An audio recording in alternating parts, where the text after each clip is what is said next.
नमस्कार, मैं हूं सिद्धार्थ प्रकाश। क्या हम टोटल वॉर यानी एक ऐसे महायुद्ध के मुहाने पर खड़े हैं जहां से वापसी का कोई रास्ता नहीं बचता? यह सवाल मैं इसलिए पूछ रहा हूं क्योंकि समंदर में अमेरिकी जंगी जहाजों की आवाजाही और ईरान के समर्थन में खड़े लड़ाकों की धमकियों ने पूरी दुनिया की धड़कनें बढ़ा दी हैं। जरा सोचिए, एक तरफ अमेरिका के विनाशकारी वॉरशिप्स ईरान के करीब पहुंच रहे हैं और दूसरी तरफ हिजबुल्ला और हूतियों ने कसम खा ली है कि अगर ईरान पर एक भी खरोंच आई तो पूरे मिडिल ईस्ट को आग के हवाले कर दिया जाएगा। टोटल वॉर का सायरन बज चुका है। आखिर समंदर में यह बारूद क्यों बिछाया जा रहा है और क्या ट्रंप का वेट एंड वॉच का खेल किसी भयानक नतीजे पर खत्म होगा? आज इसी को डिकोड करेंगे। सबसे पहले बात करते हैं उस चेतावनी की जिसने वॉशिंगटन से लेकर तेल अवीव तक हड़कंप मचा दिया है। जैसे ही अमेरिकी वॉरशिप्स वेस्ट एशिया यानी पश्चिम एशिया में दाखिल हुए, ईरान और उसके सहयोगी गुटों जिन्हें एक्सिस ऑफ रेजिस्टेंस कहा जाता है, उन्होंने साफ कर दिया है कि अब संयम का वक्त खत्म हो चुका है। लेबनान से हिजबुल्ला ने हुंकार भरी है। हिजबुल्ला चीफ नईम कासिम ने दो टूक कहा है कि ईरान पर हमला पूरे इलाके को जलाकर राख कर देगा। उन्होंने साफ कर दिया है कि वो ईरान के supreme leader Ayatollah Ali Khamenei की रक्षा के लिए किसी भी हद तक जाएंगे। इतना ही नहीं, कताइब हिजबुल्ला जो इराक का एक पैरामिलिट्री ग्रुप है, उसने भी टोटल वॉर यानी पूर्ण युद्ध की चेतावनी दी है।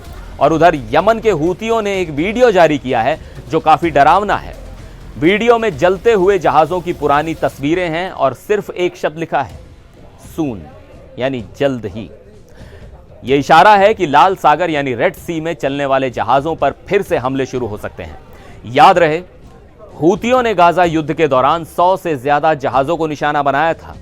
ईरान ने भी अमेरिका को चेतावनी देते हुए एक विशाल होर्डिंग लगाई है जिस पर लिखा है, so the wind reap the whirlwind, यानी हवा बोओगे तो तूफान ही काटोगे। अब सवाल यह है कि डोनाल्ड ट्रंप आखिर चाहते क्या हैं? उनकी रणनीति ने सबको कंफ्यूज कर रखा है।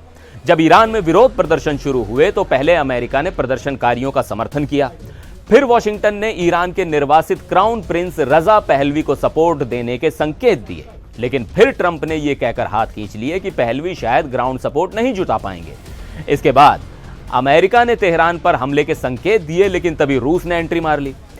रूस ने गंभीर परिणामों की चेतावनी दी जिसके बाद ट्रंप को अपने कदम पीछे खींचने पड़े। अब ट्रंप कह रहे हैं कि ईरान में हो रहे प्रोटेस्ट के बीच नया नेतृत्व तलाशने का वक्त आ गया है, लेकिन साथ ही वो किसी डील की बात भी कर रहे हैं।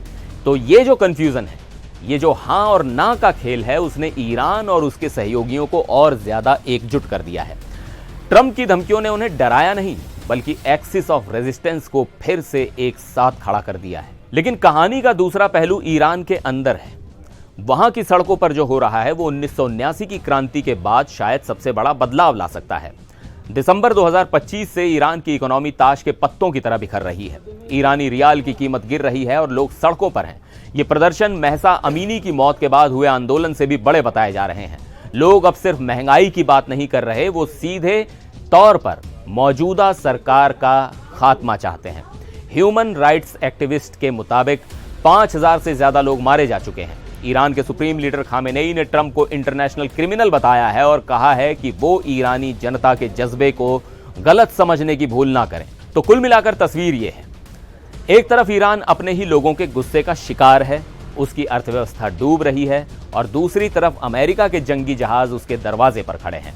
हिजबुल्ला और हूतियों ने अपनी उंगलियां ट्रिगर पर रख ली हैं।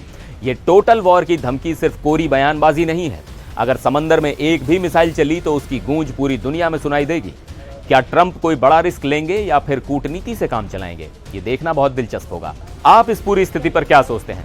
क्या ये तीसरे विश्व युद्ध की शुरुआत हो सकती है? कमेंट करके जरूर बताएं। फिर मिलेंगे एक और वीडियो में। देखते रहिए एनडीटीवी इंडिया।